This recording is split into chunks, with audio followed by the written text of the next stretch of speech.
Star Wars game books and Choose Your Own Adventures. They are a bit of a pain, but worth going through if you want all of the EU. Some of them are super expensive on the secondary market, like the missions and Episode 1 and 2 Adventures. However, these have, I believe all three have been archived and can be found on StarWarsTimeline.net. How to read them? Well, it varies. So for Star Wars Missions, which was the first of the Scholastic subscription books out of these three series, is unique from these two in that the game portion and the narrative portion is mixed into the book. So you'll be reading the book, you'll be reading the narrative portion, and then it will present you with playing instructions. And this is pencil and paper and dice. And it did have the game set that came with it, and it did play through the first book. And it's kind of fun. But ultimately not worth it if you're just reading it for the story. But the thing to understand is that these are absolutely readable without having to play the game. Just skip over the little game sections, because this doesn't send you on divergent paths depending on how you play the game. It will, you essentially just have a health bar, and you either get to the adventure or you don't. So all 20 are readable. There's 4 by Ryder Wyndham, 4 by Dave Wolverton, 4 by Ryder Wyndham, 4 by Wolverton, and then a third series of 4 by Ryder Wyndham. And I actually found the Wolverton books to be more interesting. They had more personality to them. I think my favorite,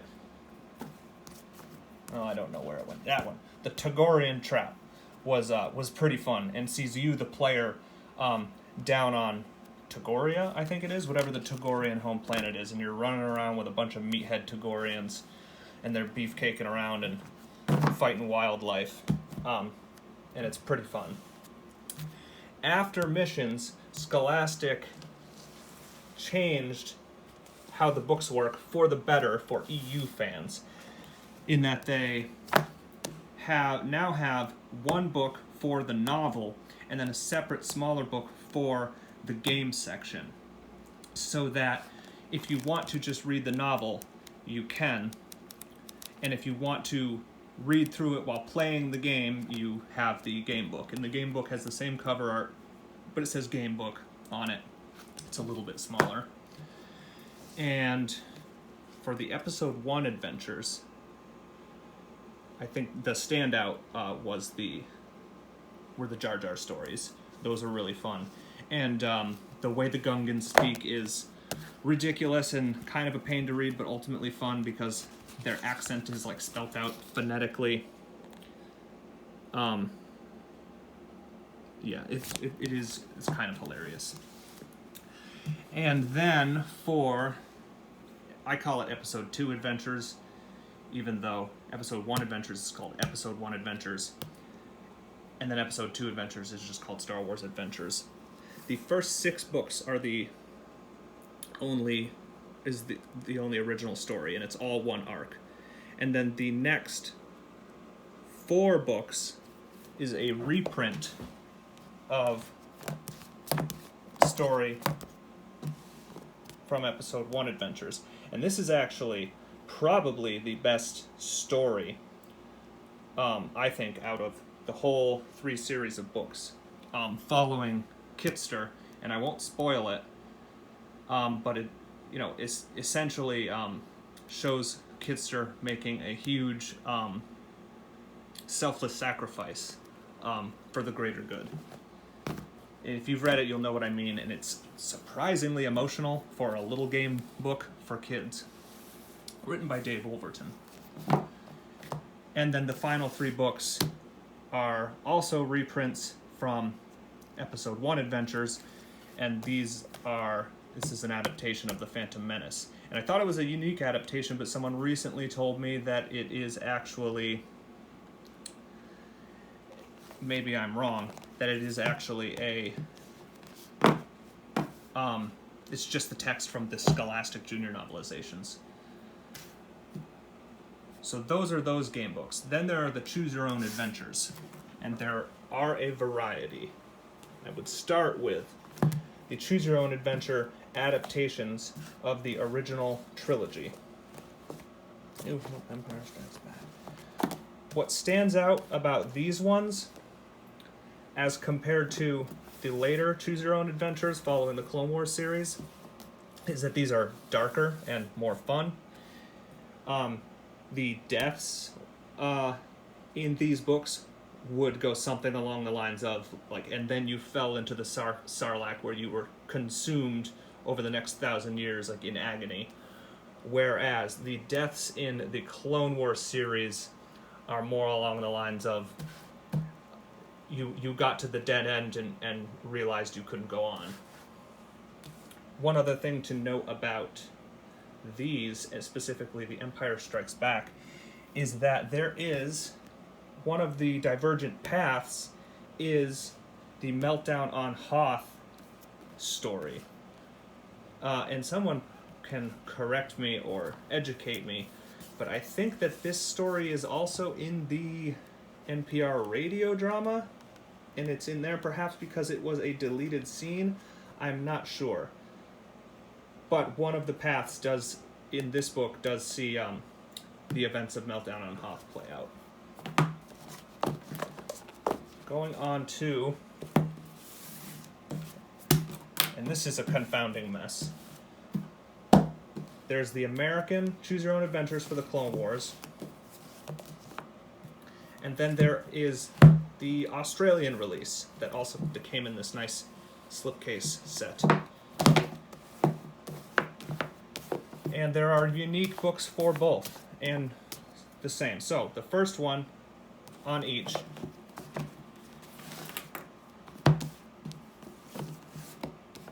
is, oh goodness, The Way of the Jedi. These are identical. Then the second book in the American series is The Lost Legion. The Lost Legion is not in the Australian series. Then the second book in the Australian series and the final, which is the third book in the American series, is Tethan Battle Adventure. And then the third and fourth book in the Australian series are not in the American series and are Dooku's Secret Army and Crisis on Coruscant. Further complicating matters is that pertaining to these books is what is essentially Lost EU, because some of them, I think only Dooku's Secret Army, will give you diverging path choice. I need to try to find one here.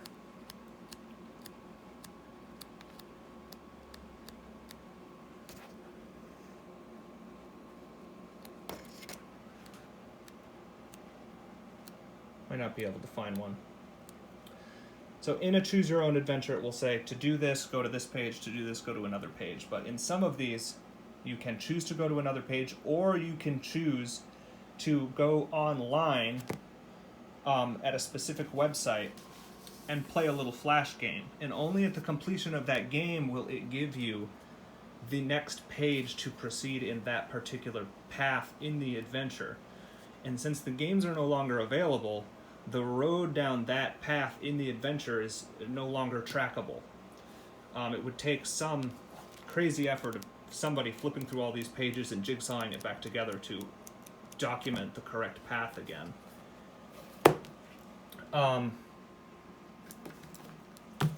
You're probably wondering how a crazy EU person would read these, and the way I read them, with the exception of the paths I couldn't follow online, is that I read them so that I read every page of them, including the adaptations. And the way I did that is, whenever I got to a diverging path, I would say my path choices on page 17, and then my two choices are page 102, page 59. I would note what the two choices are, and then I would follow one of the paths. And then at the conclusion of the scenario on page 59, it might say go to page 60 or page 150. And then I might follow down page 150 and it will be an end, either the conclusion of the adventure or I'll die. That means that I can cross that off, and then I will backtrack back to page 60. And then at the conclusion of page 60's scenario, it might say go to page 70 or page 29. I'll follow page 29 to a choice of page 30, page 33. I'll die at page 33. I'll have a winning scenario on page 30, which means all of 29's paths are done, which means that I can follow page 70, die on page 65, conclude on page 61, and then I will backtrack all the way to page 60, follow all of that, end it, and go all the way back to page 102. Anyway, I've had people ask me online, or I've seen them asking others, if anybody knows what the correct canon-compliant path through these adventures is, and I didn't read them with that in mind, but if someone wanted to figure that out, they would need kind of a pencil and paper branching path system like that. I think, so out of all of these, the only one you can't read all the way through is, I believe, Dooku's Secret Army. Finally, with game books, is probably the most daunting but most rewarding one, is The Lost Jedi Omnibus, published by Box Tree in the UK, and this is a collection of Jedi Dawn and The Bounty Hunter. And those books individually are very hard to find. This omnibus is easier to find. Starring Habit Storm.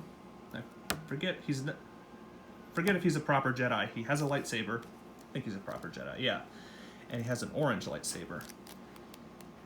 And this is diverging path, like the Choose Your Own Adventures, but also has a more complicated dice and pencil and paper game that you play.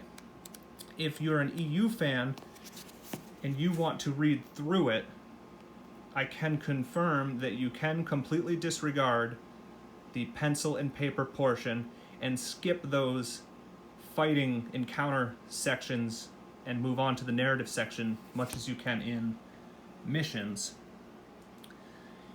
However, since it's so big and so dense, it is unrealistic, and I didn't even attempt to keep a branching path tree in order to go back and read every single section.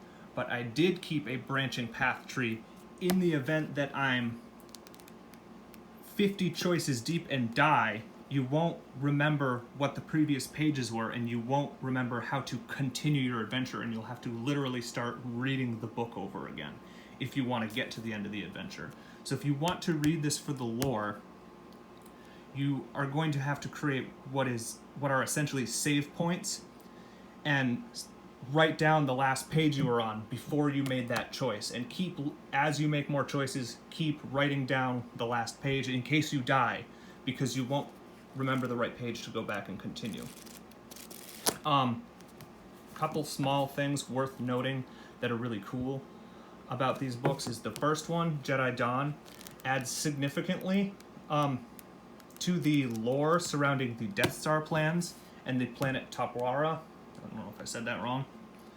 And Habit Storm, turns out, is instrumental to this. It doesn't mention Bria Theron, but she can fit into the scenario. It doesn't contradict it. And the second story, The Bounty Hunter, I was telling Brennan this at LegendsCon, Brennan and Marcel, and I was very proud because most people don't seem to know this one tiny little bit of EU, and I consider it EU because it's not contradicted anywhere, even though it is a diverging path from a game. But in one of the final encounters, when you're fighting Boba Fett in the second of these two stories, if you do the most damage possible to him, it will direct you to a page that says, and you do the most damage by depending on how you play the game and the dice you roll. But I just simply chose the best option for reading purposes.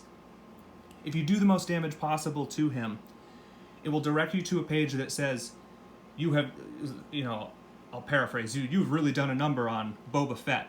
And it will say, he's really hurt, and this is why, in Return of the Jedi, he's not up to 100%, and Han Solo is able to defeat him so easily.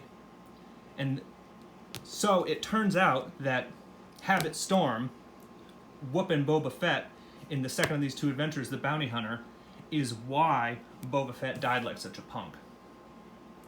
And it's very hard to get to that little piece of lore. At the end of the second of these two books, after so many branching paths that you need to keep track on paper because you're going to die. And I just thought that was pretty awesome. There was a planned third book. Somebody online, and I'm not on a lot of social media, interviewed, I think his name is Trevor, interviewed the author recently and asked him about the third book. It says in here that it's planned and it's coming out, but the author said that he actually didn't have any solid plans or ideas yet for the third book. But anyway, that's all the game books. And if you want to try and read them, that's how I did it. I think is a good strategy.